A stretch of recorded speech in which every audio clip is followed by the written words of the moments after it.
Abilene Police and Fire. Working behind the scenes in an emergency isn't easy. Communications manager Wayne Brandt says to deal with a high dispatcher turnover rate, 4 to 6 dispatchers need to be hired every 6 to 8 months.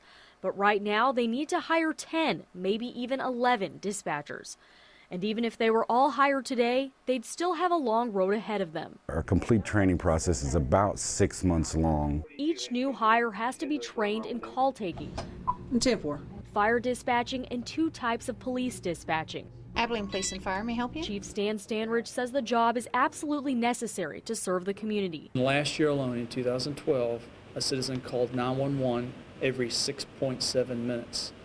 They called the non-emergency line every 2.7 minutes. Abilene Police and Fire. So in 2012, they processed more than 319,000 calls for service. I just had an open line on your cell phone. Is everything okay? That's inclusive of police, fire, and EMS.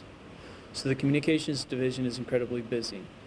So in fiscal 14, I've asked the City Council to consider reclassifying 2 part-time positions and making those full-time positions. Brandt says that's because part-time dispatchers are only trained in call taking and can't relieve the other 3 positions.